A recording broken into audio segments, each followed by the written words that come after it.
जय श्रीराम। आजिर एही आध्यात्मिक ଯାତ୍ରାକୁ ସମସ୍ତ ଶ୍ରୋତା ବନ୍ଧୁମାନଙ୍କୁ ହାର୍ଦ୍ଦିକ ସ୍ୱାଗତ। जय श्रीराम ସମସ୍ତଙ୍କୁ ମୋର ବି ନମସ୍କାର। ଆଜି ଆମେ ଗୋସ୍ୱାମୀ ତୁଳସୀଦାସଙ୍କର ଯେଉଁ ଅମର କୃତି ଶ୍ରୀରାମଚରିତମାନସ ତାର ଗୋଟେ ବହୁତ ଗମ୍ଭୀର ଆଉ ମର୍ମସ୍ପର୍ଶୀ ପ୍ରସଙ୍ଗ ଉପରେ ଆଲୋଚନା କରିବା। ହଁ ଏଇଟା ଏମିତି ଗୋଟେ ପ୍ରସଙ୍ଗ ନା ଯେଉଁଠି ଭକ୍ତି, ଜ୍ଞାନ, ଅପୁଣି ମାୟା, ସନ୍ଦେହ ସବୁକିଛିର ଗୋଟେ ଅପୂର୍ବ ମିଶ୍ରଣ ଦେଖିବାକୁ ମିଳେ। ଏକଦମ ଠିକ କହିଲେ।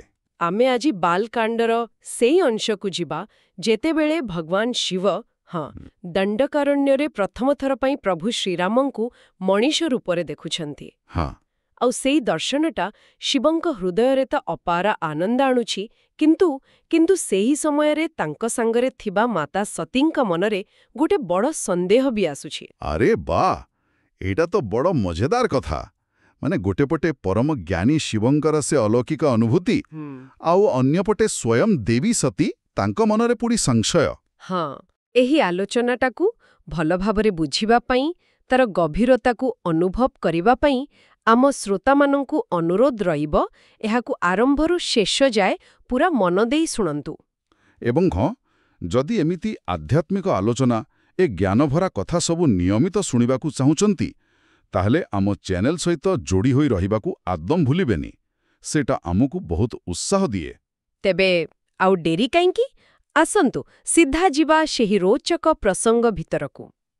ଆମେ ଆରମ୍ଭ କରୁଛୁ ବାଲକାଣ୍ଡର ଦୋହା ସଂଖ୍ୟା 49 ରୁ। ହଁ ଏଇ ଦୋହାଟା, ଯେମିତିକି ଆପଣ କହିଲେ, ଆଗକୁ ଯାହା ଘଟିବ ତା ପାଇଁ ଗୋଟେ ମୂଳଦ୍ୱାର ପକଉଛି। ଏକଦମ ଠିକ। ଦୋହାଟି ହେଉଛି ଏଇପରି: ଅତି ବିଚିତ୍ର ରଘୁପତି ଚରିତ ଜାନହିଁ ପରମ ସୁଜାନ, ଯେ ମତିମନ୍ଦ ବିମୋହ ବଶ ହୃଦୟଂ ଧରହିଁ କଛୁ ଆନ। ଏହା ହେଉଛି ଦୋହା ସଂଖ୍ୟା 49। ଅତି ବିଚିତ୍ର ରଘୁପତି ଚରିତ। ଏଠି ବିଚିତ୍ର ଶବ୍ଦଟା ମୋତେ ବଡ଼ ଗୁରୁତ୍ୱପୂର୍ଣ୍ଣ ଲାଗୁଛି, କାହିଁକିନା ପ୍ରଭୁ ଶ୍ରୀରାମଙ୍କ ଚରିତ୍ରକୁ ଏତେ ଅଦ୍ଭୁତ ବା ବିଚିତ୍ର କୁହାଗଲା। ଏହାର ଅର୍ଥ କେବଳ ଆଶ୍ଚର୍ଯ୍ୟଜନକ, ନା ଆହୁରି କିଛି ଗଭୀର କଥା ଅଛି? ଦେଖନ୍ତୁ, ଏଠି ବିଚିତ୍ର ମାନେ ଖାଲି ଆଶ୍ଚର୍ଯ୍ୟଜନକ ନୁହେଁ। ଏହାର ଅର୍ଥ ହେଲା ଅଲୌକିକ, ଗୂଢ଼, ରହସ୍ୟମୟ, ଯାହାକୁ ସାଧାରଣ ବୁଦ୍ଧିରେ ବୁଝିହେବନି। ଆଚ୍ଛା। ପ୍ରଭୁ ଶ୍ରୀରାମଙ୍କର ଯେଉଁ କାମ, ତାଙ୍କର ମଣିଷ ରୂପ, ଆଉ ତା ଭିତରେ ଥିବା ସେ ପରମ ବ୍ରହ୍ମ ସ୍ୱରୂପ, ଏସବୁର ମିଶ୍ରଣ ଏତେ ଅଦ୍ଭୁତ ଯେ ତାକୁ କେବଳ ପରମ ସୁଜାନ, ମାନେ ଯେଉଁମାନେ ଅତି ନିର୍ମଳ ବୁଦ୍ଧିବାଲା, ମୋହରୁ ମୁକ୍ତ, ପ୍ରକୃତ ଜ୍ଞାନୀ, ସେଇମାନେ ହିଁ ଠିକ୍ ଭାବରେ ବୁଝିପାରନ୍ତି। ଓହୋ। ଆଉ ଦ୍ୱିତୀୟ ଧାଡ଼ି, ଯେ ମତିମନ୍ଦ ବିମୋହ ବଶ ହୃଦୟଂ ଧରହି ତାଚୁ ଆନ, ଏଇଟା କାହା ପାଇଁ କୁହାଯାଇଛି? ଏଇଟା ସେଇମାନଙ୍କ କଥା କହୁଛି ଯେଉଁମାନଙ୍କର ବୁଦ୍ଧି ଟିକେ ସୀମିତ, ମତିମନ୍ଦ, କିମ୍ବା ଯେଉଁମାନେ ସଂସାରର ମାୟା, ମୋହ ଭିତରେ ପୁରା ବୁଡ଼ି ରହିଛନ୍ତି। ଏମିତି ଲୋକମାନେ ପ୍ରଭୁଙ୍କର ଅସଲ ସ୍ୱରୂପକୁ ତାଙ୍କର ମଣିଷ ଲୀଳା ଭିତରେ ଦେଖିପାରନ୍ତି ନାହିଁ। ତ ଫଳରେ କ'ଣ ହୁଏ? ସେମାନେ ନିଜ ମନରେ ପ୍ରଭୁଙ୍କ ବିଷୟରେ ଉଲ୍ଟାପାଲ୍ଟା ଧାରଣା କରି ବସନ୍ତି। କଛୁ ଆନ। ଏଇ ଦୋହାଟା, ସତ କହିବାକୁ ଗଲେ, ଆଗକୁ ଯାହା ହେବ, ମାନେ ସତୀଙ୍କ ମନରେ ଯେଉଁ ସନ୍ଦେହ ଆସିବ, ତାର ଗୋଟେ ଦାର୍ଶନିକ ଭୂମିକା ତିଆରି କରୁଛି। ବହୁତ ବଢ଼ିଆ ଭାବରେ ବୁଝେଇଲେ। ଏଇଟା ତ ଗୋଟେ ପ୍ରକାର ଚେତାବନୀ ପରି ଲାଗୁଛି ଯେ ପ୍ରଭୁଙ୍କ ଲୀଳାକୁ ବୁଝିବାକୁ ହେଲେ ଖାଲି ବାହାର ଆଖିରେ ଦେଖିଲେ ହେବନି, ଭିତର ଆଖି ଦରକାର, ନିର୍ମଳ ଜ୍ଞାନ ଦରକାର। ଏକଦମ। ତେବେ ଏଇ ପୃଷ୍ଠଭୂମି ପରେ ଯେତେବେଳେ ଭଗବାନ ଶିବ ସତ୍କୁ ସତ୍ ଶ୍ରୀରାମକୁ ସେ ବଣରେ ଦେଖିଲେ, ସେତେବେଳେ କ'ଣ ହେଲା? ପ୍ରଥମ ଚୌପାଇ, ମାନେ ଚାରିପଦିଆ ଛନ୍ଦ, ସେଇଠୁ ଜଣାପଡ଼ିବ ନା? ନିଶ୍ଚୟ। ଚୌପାଇଟି ହେଉଛି ଏମିତି: ଶମ୍ଭୁ ସମୟ ତେହି ରାମ ହିଁ ଦେଖା, ଉପଜା ହ୍ୟ ଅତି ହରଷୁ ବିଶେଷା, ଭରି ଲୋଚନ ଛବି ସିନ୍ଧୁ ନିହାରି, କୁସୁମୟ ଜାନି ନ କିନି ଚିନାରି। ଉପଜା ହ୍ୟ ଅତି ହରଷୁ ବିଶେଷା। ଏଠି ବିଶେଷ ଆନନ୍ଦ କଥା କୁହାଯାଉଛି। ଶିବ ତ ସବୁବେଳେ ରାମନାମ ଜପନ୍ତି, ତାଙ୍କ ହୃଦୟରେ ରଖିଥାନ୍ତି। ତେବେ ଏହି ଦର୍ଶନରେ ଏମିତି କି ବିଶେଷତ୍ୱ ଥିଲା ଯେ ତାଙ୍କୁ ଏତେ ଅପୂର୍ବ ଆନନ୍ଦ ମିଳିଲା? କ'ଣ ଥିଲା ସେଇଟା? ହଁ, ଏଇଟା ଗୋଟେ ଭଲ ପ୍ରଶ୍ନ। ଦେଖନ୍ତୁ, ଭଗବାନ ଶଙ୍କର ସବୁବେଳେ ରାମମୟ, ସେଥିରେ ସନ୍ଦେହ ନାହିଁ। କିନ୍ତୁ ଯେତେବେଳେ ସେ ନିଜର ସେ ଆରାଧ୍ୟ ଦେବଙ୍କୁ, ପରମ ବ୍ରହ୍ମଙ୍କୁ ନିଜ ଆଖି ସାମ୍ନାରେ ଗୋଟେ ମଣିଷ ରୂପରେ, ପୁଣି ପତ୍ନୀଙ୍କ ବିରୋହରେ ବ୍ୟାକୁଳ ହୋଇ ଭାଇ ଲକ୍ଷ୍ମଣଙ୍କ ସଙ୍ଗେ ବୁଲୁଥିବାର ଦେଖିଲେ, ଓହୋ। ଧ୍ୟାନ କରୁ, ସେ ଯେତେବେଳେ ସତରେ ସାମ୍ନାକୁ ଆସିଯାଏ, ତାର ଆନନ୍ଦ ପୁରା ଅଲଗା। ସେଇଟା ଥିଲା ଏକ ଅତି ମଧୁର ଅସମ୍ଭବ ଆନନ୍ଦ, ଅତି ହର୍ଷୁ ବିଶେଷା, ଯାହା ତାଙ୍କର ପୁରା ଶରୀର ମନକୁ ପୁଲକିତ କରିଦେଲା। ଆଚ୍ଛା, ଆଉ ସେ କ'ଣ କଲେ? ଭରେ ଲୋଚନ ଛବି ସିନ୍ଧୁ ନିହାରି କୁସୁମୟ ଜାନି ନ କିନି ଚିହ୍ନାରି। ମାନେ ସେ ଦେଖିଲେ କିନ୍ତୁ ଜଣେଇଲେନି ଯେ ସେ ଚିହ୍ନିଛନ୍ତି। ଏମିତି କାହିଁକି? ଲୀଳା ପାଇଁ? ଏକଦମ୍ ସିଆ ସେ ପ୍ରଥମେ ତ ଆଖି ପୂରେଇ ଭରି ଲୋଚନ ପ୍ରଭୁ ରାମଙ୍କର ସେ ଅପରୂପ ସୁନ୍ଦରତାର ସମୁଦ୍ରକୁ ଛବିସେନ୍ଧୁ ଦେଖିଲେ, ସେ ରୂପରେ ପୁରା ହଜିଗଲେ। କିନ୍ତୁ ସେ ତ ତ୍ରିକାଳଯୋଗ୍ୟ, ସେ ଜାଣିଥିଲେ ଏଇଟା ପ୍ରଭୁଙ୍କ ମନୀଷ ଲୀଳା ଚାଲିଛି। ହଁ। ଏବେ ତ ଶ୍ରୀରାମ ଜଣେ ରାଜକୁମାର ନିଜ ସ୍ତ୍ରୀଙ୍କୁ ଖୋଜୁଛନ୍ତି। ଯଦି ଶିବ ସେଠି ଯାଇ ନିଜ ପରିଚୟ ଦେଇଥାନ୍ତେ ବା ତାଙ୍କ ପରମ ବ୍ରହ୍ମ କହି ସ୍ତୁତି କରିଥାନ୍ତେ, ତାହେଲେ ଲୀଳାର ସ୍ୱାଭାବିକତାଟା ନଷ୍ଟ ହୋଇଯାଇଥାନ୍ତା। ଠିକ୍ କଥା।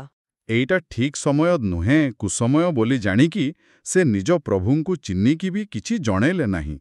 ନ କି ହିଁ ଚିହ୍ନାରି, ଖାଲି ଦୂରରୁ ସେ ଦିବ୍ୟ ଦୃଶ୍ୟକୁ ଉପଭୋଗ କଲେ। ଏଇଟା ହେଉଛି ଜ୍ଞାନୀ ଭକ୍ତର ଲକ୍ଷଣ, ପ୍ରଭୁଙ୍କର ଇଚ୍ଛା ଆଉ ଲୀଳାକୁ ସମ୍ମାନ ଦେବା। ବାଃ, ଏ କଥା ଶୁଣି ଆଶ୍ଚର୍ଯ୍ୟ ଲାଗୁଛି। ମାନେ ବାହାରକୁ ସେ ଏତେ ଶାନ୍ତ, କିନ୍ତୁ ତାଙ୍କ ଭିତରର ଅବସ୍ଥା କ'ଣ ଥିଲା? ସେ କ'ଣ ଖାଲି ଚୁପଚାପ ଦେଖୁଥିଲେ? ନିଶ୍ଚୟ ଭିତରେ ଭାବନାରୁ ପୁରା ସମୁଦ୍ର ଉଠୁଥିବ। ପରବର୍ତ୍ତୀ ଚୌପାଇ ବୋଧେ ସେଇ ଭିତର କଥାଟା କହିବ। ହଁ, ଆପଣ ଠିକ୍ ଧରିଛନ୍ତି। ବାହାରକୁ ଯେତେ ଶାନ୍ତ ଦିଶୁଥିଲେ ବି ଭିତରେ ଭକ୍ତି ଆଉ ଆନନ୍ଦର ପ୍ରବଳ ଲହଡ଼ି ଖେଳୁଥିଲା। ପରବର୍ତ୍ତୀ ଚୌପାଇଟି ଶୁଣନ୍ତୁ। ଜୟ ସଚ୍ଚିଦାନନ୍ଦ ଜଗ ପାବନ, ଅସ କହିଁ ଚଲେଓ ମନୋଜନ ସାବନ, ଚଲେ ଜାତ ଶିବ ସତୀ ସಮೇତା, ପୁନି ପୁନି ପୁଲକତ କୃପା ନିକେତା।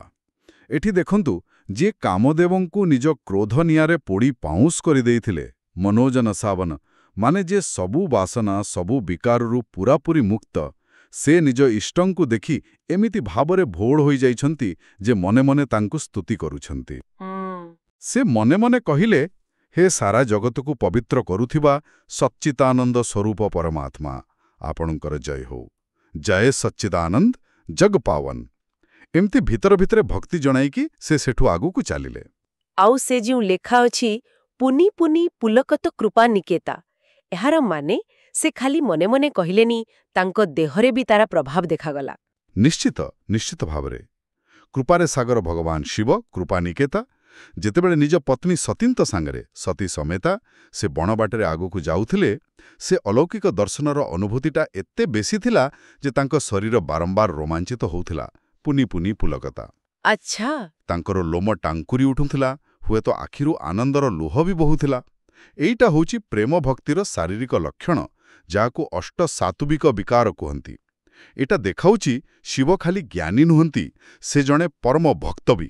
ବାପ୍ରେ, ତାଙ୍କ ସ୍ୱାମୀ, ଯିଏ ନିଜେ ଜଗତରେ ଈଶ୍ୱର, ତାଙ୍କର ଏମିତି ଅସାଧାରଣ ଆନନ୍ଦ, ଦେହରେ ଏମିତି ପୁଲକ, ଆଉ ମନେ ମନେ କାହାକୁ ସ୍ତୁତି କରିବା, ଏସବୁକୁ ଏତେ ପାଖରୁ ଦେଖୁଥିବା ମାତା ସତୀଙ୍କ ମନରେ କ'ଣ ଚାଲିଥିବ? ଏଇଟା ନିଶ୍ଚୟ ତାଙ୍କ ପୁରା ଦ୍ୱନ୍ଦ୍ୱରେ ପକେଇଥିବ। ହଁ, ହଁ। ପରବର୍ତ୍ତୀ ଚୌପାଇ ବୋଧେ ସେଇ କଥା କହିବ। ଏକଦମ। ସତୀଙ୍କ ପାଇଁ ଏ ଦୃଶ୍ୟଟା ପୁରା ଅପ୍ରତ୍ୟାଶିତ ଥିଲା, ଆଉ ବୁଝିବାକୁ ବଡ଼ା କଷ୍ଟ ହେଉଥିଲା। ଶୁଣନ୍ତୁ ତାପରେ ଚୌପାଇ। ସତିଂ ସୋ ଦଶା ଶମ୍ଭୁ କଇ ଦେଖି, ଉର୍ ଉପଜା ସନ୍ଦେହୁ ବିଶେଷୀ, ଶଙ୍କରୁ ଜଗଦବନ୍ଧ୍ୟ ଜଗଦୀଶା, ସୁର ନର ମୁନି ସବ୍ ନାବତ ସୀସା। ଏଠି ପୁଣି ସେଇ ବିଶେଷ ଶବ୍ଦ, ସନ୍ଦେହୁ ବିଶେଷୀ। ମାନେ ଏଇଟା ଖାଲି ଗୋଟେ ସାଧାରଣ ସନ୍ଦେହ ନଥିଲା, ଏକଦମ ଗଭୀର ପକ୍କା ସନ୍ଦେହ। କାହିଁକି ଏତେ ବଡ଼ ସନ୍ଦେହ ଆସିଲା ତାଙ୍କ ମନରେ? କ'ଣ ଭାବୁଥିଲେ ସେ? ଯେତେବେଳେ ସତୀ ନିଜ ସ୍ୱାମୀ ଶଙ୍କରଙ୍କର ଏମିତି ଅଦ୍ଭୁତ ଭାବରେ ବିଭୋର ହୋଇଯାଇଥିବା ଅବସ୍ଥା, ସୋ ଦଶା ଦେଖିଲେ, ତାଙ୍କ ମନରେ ଗୋଟେ ବହୁତ ଗଭୀର ସନ୍ଦେହୁ ବିଶେଷୀ ଆସିଲା। କାହିଁକିନା ତାଙ୍କ ହିସାବରେ ତାଙ୍କ ସ୍ୱାମୀ ଭଗବାନ ଶଙ୍କରୁ ତ ପୁରା ଜଗତ ପାଇଁ ପୂଜ୍ୟ, ଜଗତବନ୍ଧ୍ୟ, ସେ ନିଜେ ଜଗତର ମାଲିକ, ଜଗଦୀଶା। ହଁ, ସେଇଟା ତ ଠିକ୍। ବଡ଼ ବଡ଼ ଦେବତା, ସୁର, ମଣିଷ, ନର ଆଉ ମହାନ ମୁନି ଋଷିମାନେ ସମସ୍ତେ ସବ୍ ଯାହାଙ୍କ ପାଦରେ ମୁଣ୍ଡ ନୁଆନ୍ତି, ନାୱତ୍ ସୀସା। ସେ ପୁଣି ଆଉ କାହାକୁ ଦେଖି ଏମିତି ଭାବବିହ୍ୱଳ ହେବେ, ତାଙ୍କଠୁ ବଡ଼ ଆଉ କିଏ ହୋଇପାରିବ ଯେ? ଯଦି ଆମେ ଖାଲି ସାଧାରଣ ଦୁନିଆ ଦୃଷ୍ଟିରୁ ଦେଖିବା, ପଦମର୍ଯ୍ୟାଦା କଥା ଭାବିବା, ତାହେଲେ ସତୀଙ୍କ ଯୁକ୍ତିରେ ବି କିଛି ଭୁଲ ନାହିଁ ପରି ଲାଗୁଛି। ସମସ୍ତେ ଜାଣନ୍ତି ଶିବଙ୍କ ସ୍ଥାନ ସବା ଉପରେ। ହଁ, ତାହେଲେ ସେ କାହାକୁ ଦେଖି ଏମିତି ମଗ୍ନ ହେଉଛନ୍ତି ଆଉ ତାଙ୍କ ପାଇଁ ଏମିତି ଦେହ ବି ଥରିଯାଉଛି। ଏଇଟା ହିଁ ତାଙ୍କ ସନ୍ଦେହର ମୂଳ କାରଣ ବୋଧେ। ହଁ, ଏଇ ଯୋଉ ବିରୋଧାଭାସ, ଏଇଟା ହିଁ ତାଙ୍କ ସନ୍ଦେହକୁ ଆହୁରି ବଢ଼େଇ ଦେଲା। ଆଉ ସନ୍ଦେହଟା ଖାଲି ଶିବଙ୍କ ପଦବୀକୁ ନେଇ ନଥିଲା। ସେ ଯେଉଁ ରାଜକୁମାରଙ୍କୁ ଦେଖିଲେ ତାଙ୍କ ପ୍ରତି ଶିବଙ୍କର ବ୍ୟବହାରକୁ ନେଇ ବି ଥିଲା। ଶେଷ ଚଉପାଇଟା ଏ କଥାକୁ ଆହୁରି ସଫା କରିଦେଉଛି। ତିନୌ ନୃପସୁତ ହିଁ ନଃ ପରଣାମା, କହୌ ସଚ୍ଚିଦାନନ୍ଦ ପରଧାମା, ଭୟେ ମଗ୍ନ ଛବି ତାସୁ ବିଲୋକି, ଅଜହୁଁ ପ୍ରୀତି ଉର ରହତି ନ ରୋକି। ଏହାର ମାନେ ସତୀଙ୍କ ମନରେ କି ପ୍ରକାର ଭାବନା ଚାଲିଥିଲା? ସେ କ'ଣ ଭାବୁଥିଲେ ଯେ ଶିବ କିଛି ଭୁଲ କରୁଛନ୍ତି? ସତୀଙ୍କ ମନରେ ଯୁକ୍ତିଟା ଏମିତି ଚାଲିଥିଲା। ସେଇ ସର୍ବପୂଜ୍ୟ ଜଗଦୀଶ୍ୱର ଶିବ, ଯାହାଙ୍କୁ ସମସ୍ତେ ପୂଜା କରନ୍ତି, ସେ ଏଇ ମଣିଷ ପରି ଦିଶୁଥିବା ରାଜକୁମାରଙ୍କୁ ନୃପସୁତ ହିଁ ପ୍ରଣାମ କରିବା ତ ଦୂରର କଥା, ନଃ ପ୍ରଣାମ। ଓଲଟି ମନେ ମନେ ତାଙ୍କୁ ସଚ୍ଚିଦାନନ୍ଦ ପରମଧାମ ମାନେ ସାକ୍ଷାତ ପରବ୍ରହ୍ମ ପରଧାମ କହି ସ୍ତୁତି କଲେ। ଖାଲି ସେତିକି ନୁହେଁ, ସେ ରାଜକୁମାରଙ୍କର ରୂପ ଛବି ତାସୁ ଦେଖି ଏମିତି ମୋହିତ ଆଉ ଆନନ୍ଦରେ ମାତିଗଲେ, ମାନେ ମଗ୍ନ, ଯେ ଏତେ ସମୟ ପରେ ବି ଅଜୁଭି ତାଙ୍କ ମନରେ ସେ ରାଜକୁମାରଙ୍କ ପାଇଁ ଯୋଉ ଭଲ ପାଇବା, ଯୋଉ ଭାବ ପ୍ରୀତିଉର, ସେଇଟା ଅଟକୁନି, ରହତି ନ ରୋକି। ତାଙ୍କ ଦେହ ଏବେ ବି ସେଇ ଭାବରେ ଥରୁଛି। ଓହୋ, ଏବେ ଯାଇ ସତୀଙ୍କ ଦ୍ୱନ୍ଦ୍ୱଟା ଠିକ୍ରେ ବୁଝା ପଡ଼ୁଛି। ସେ ଭାବୁଛନ୍ତି ଯଦି ଏ ରାଜକୁମାର ସତରେ ପରବ୍ରହ୍ମ, ତାହେଲେ ସେ ନିଜ ସ୍ତ୍ରୀ ପାଇଁ ଏତେ ବ୍ୟାକୁଳ ହେଇ ମଣିଷ ପରି କାହିଁକି କାନ୍ଦୁଛନ୍ତି, ବୁଲୁଛନ୍ତି? ହଁ, ଆଉ ଯଦି ସେ ଜଣେ ସାଧାରଣ ରାଜକୁମାର, ତାହେଲେ ସବୁ ଜାଣିଥିବା, ସବୁଠୁ ପୂଜ୍ୟ ଶିବ ତାଙ୍କ ପାଇଁ ଏମିତି ଭାବବିଭୋଳ କାହିଁକି ହେଉଛନ୍ତି? ଏ ଦିଟା କଥା ମିଶୁନି, ତେଣୁ ତାଙ୍କ ମନରେ ସେ ବିଶେଷ ସନ୍ଦେହ ଆସୁଛି। ଆପଣ ଏକଦମ ଠିକ୍ ବିଶ୍ଳେଷଣ କରିଛନ୍ତି। ଏଇଟା ହିଁ ଥିଲା ତାଙ୍କ ଦ୍ୱନ୍ଦ୍ୱର ମୂଳ।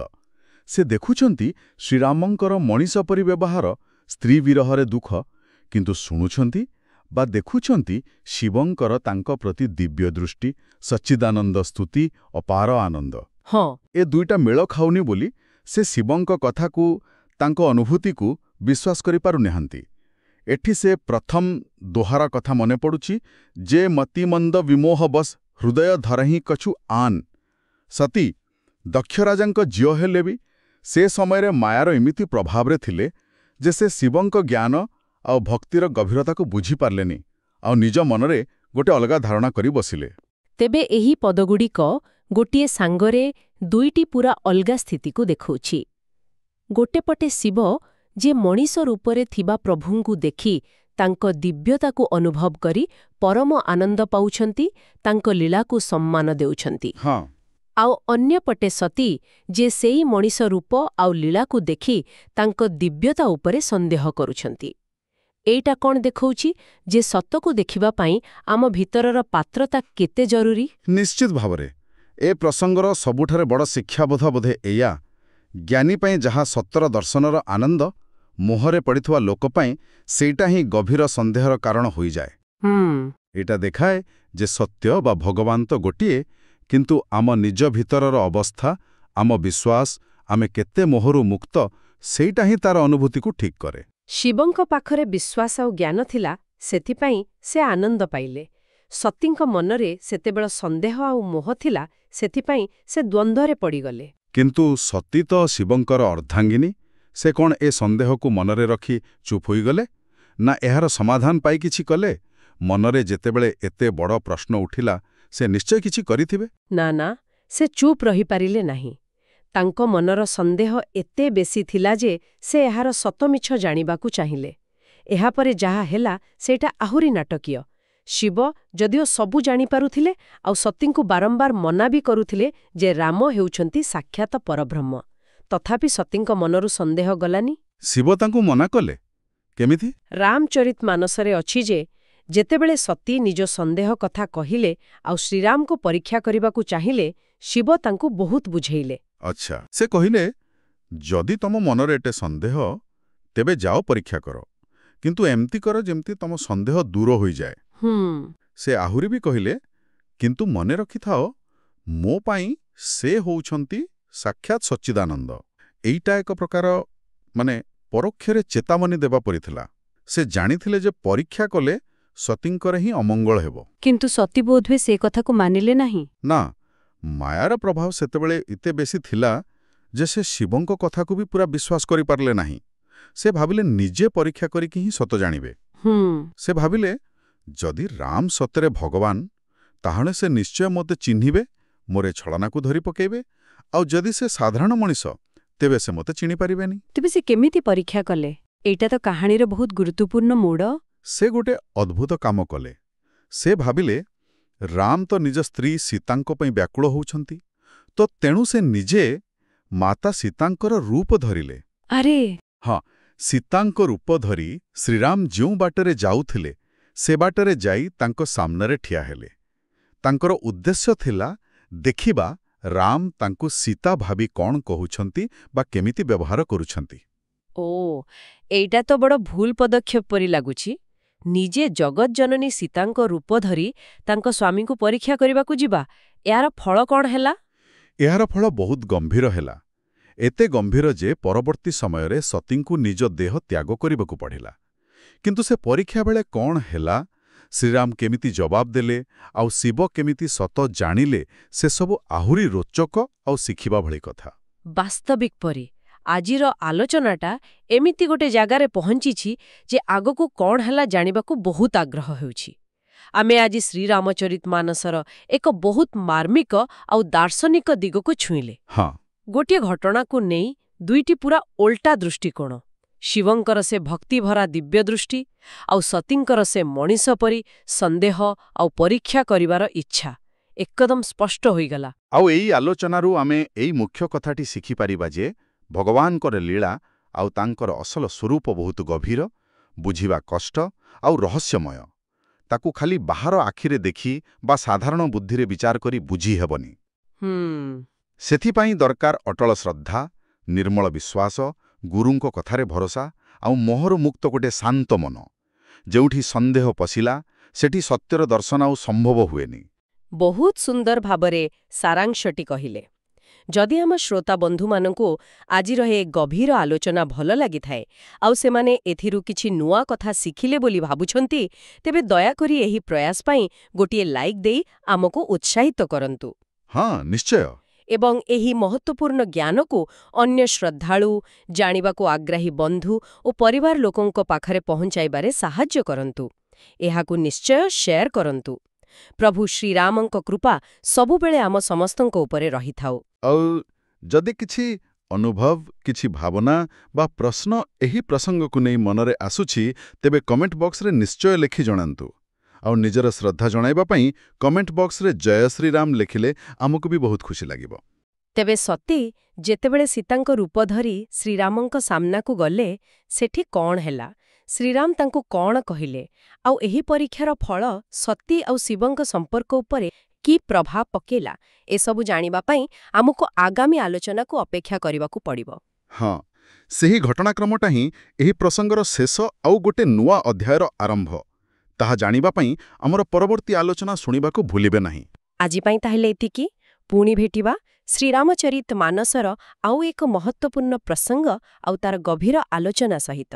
ସେ ପର୍ଯ୍ୟନ୍ତ ସମସ୍ତଙ୍କୁ ଜୟ ଶ୍ରୀରାମ। ଜୟ ଶ୍ରୀରାମ।